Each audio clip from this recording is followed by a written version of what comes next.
So now I'm going to see, you can keep now doing loop of awareness while we move into sharing the value of our integrity cards. So, one of the things I wanted to share with you is that the four pillars of integrity, and in the Impeccable deck, we have them in a form that allows you to play with them more. The four pillars are really about alignment.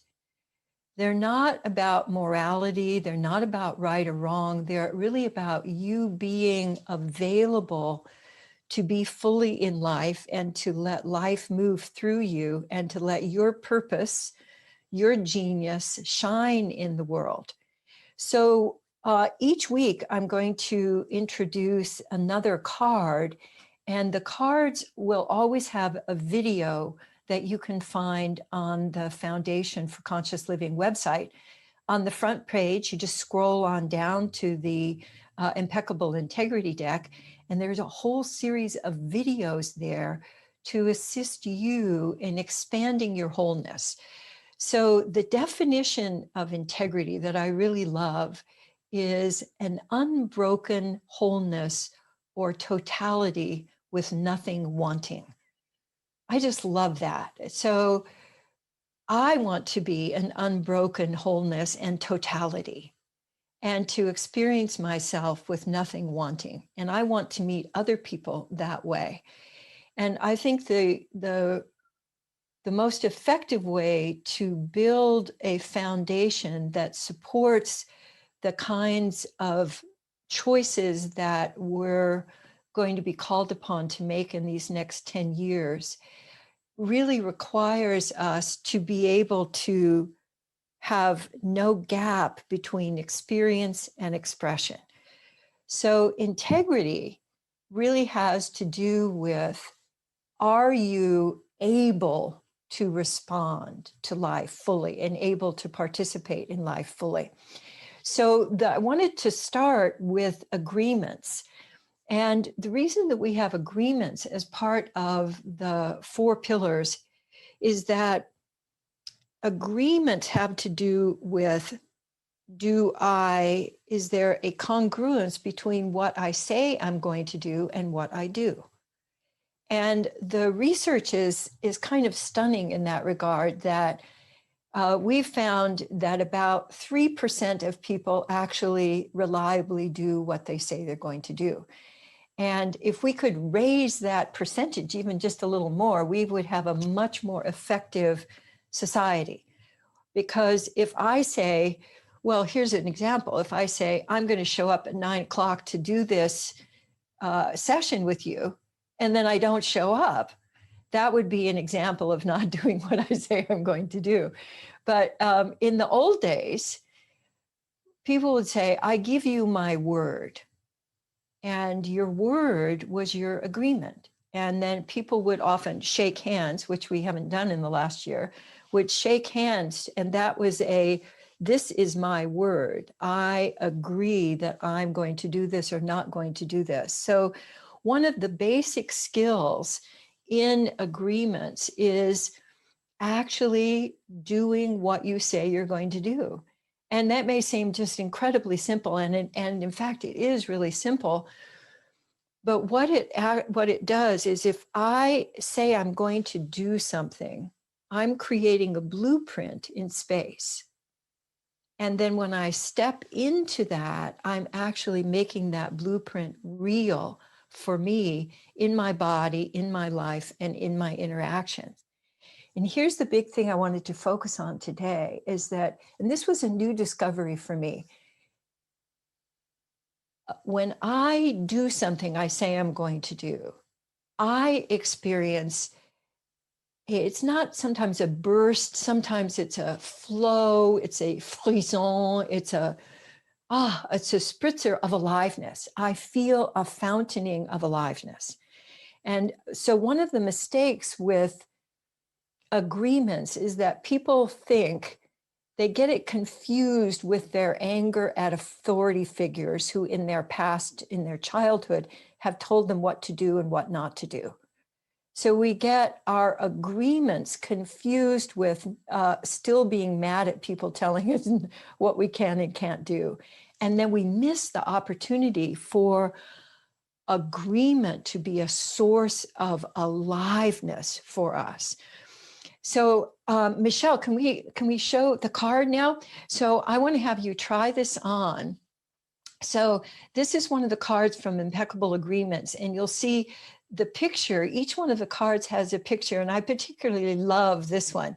And it expresses for me, I recognize, appreciate, and celebrate my whole body aliveness when I keep my agreements.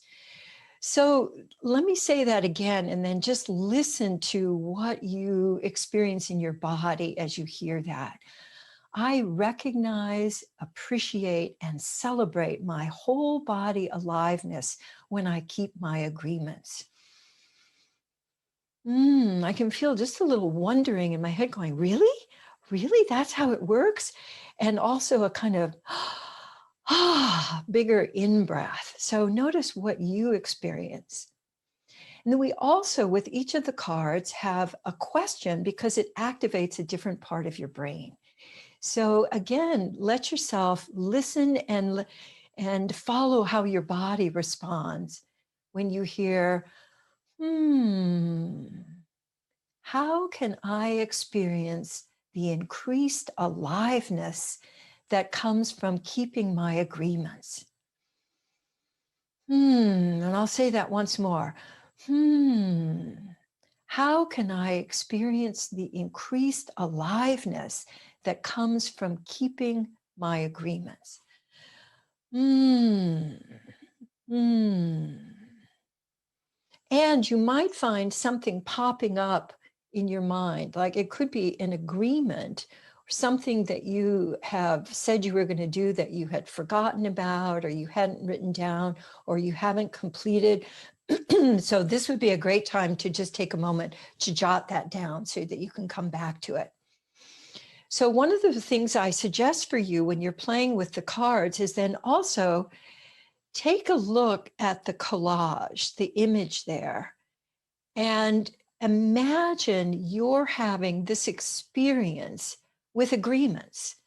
Imagine you're having delight with agreements rather than a sense of duty, experiencing an increased capability, an increased agency, an increased participation in life, and also a lessening of debris because incomplete agreements clutter up your creative space and your connection space. So I'd like you to imagine, if you come back to this during the week, the source of aliveness in keeping your agreements.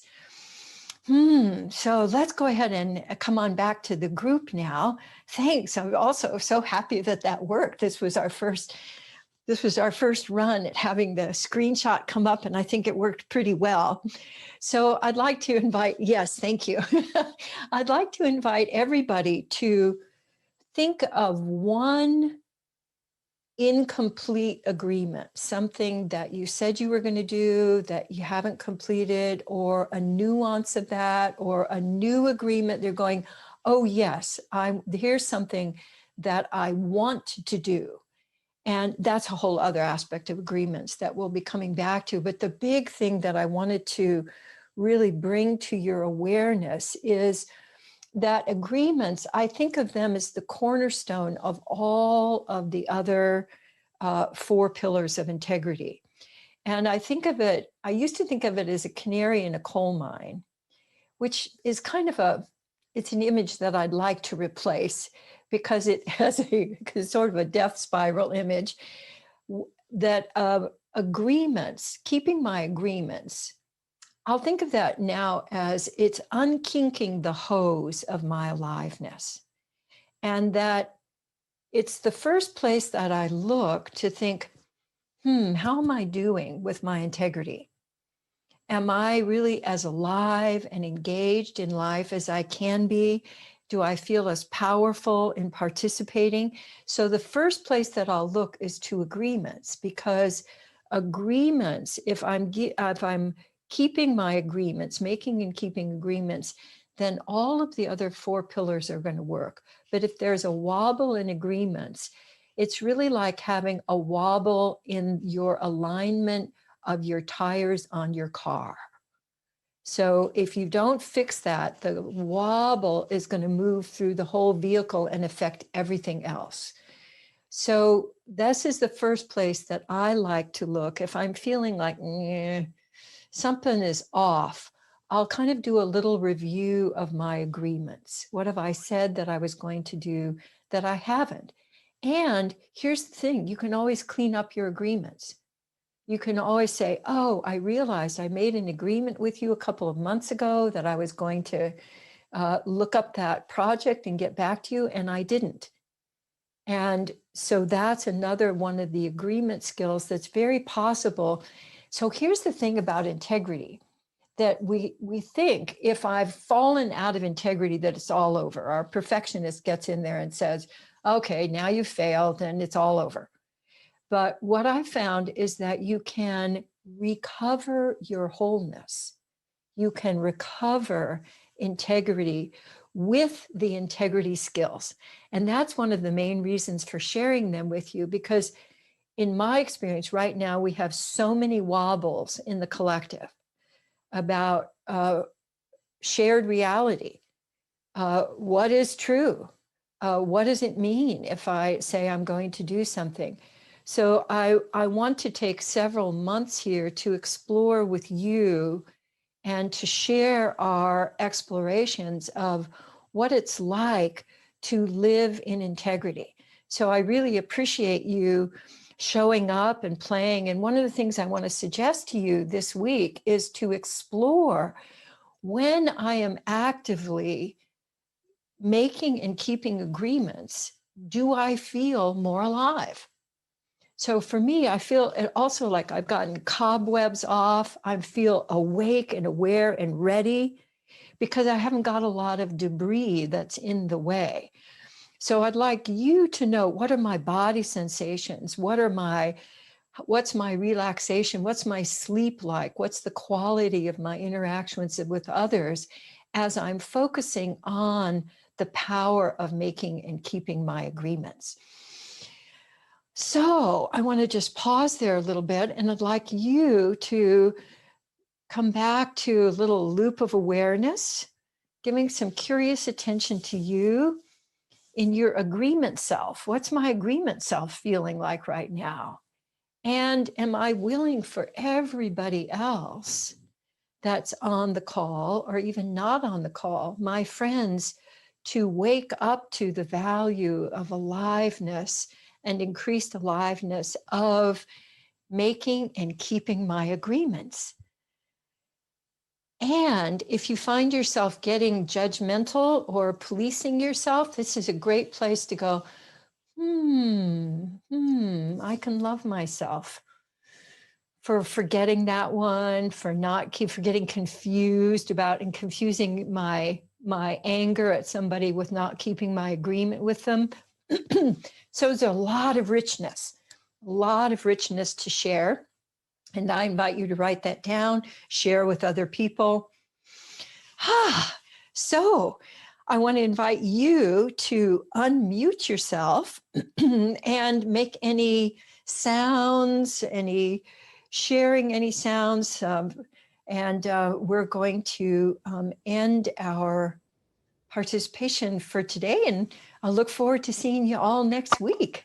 So thank you all for being with us. I really appreciate that. Thank you, Katie. Thank you for the clarity. I'm excited. Oh, good. I'm thrilled. Thank you very much for being here, everybody. Thank you. Yes, Thank you. I love the Alive and awake. Aliana, Gina.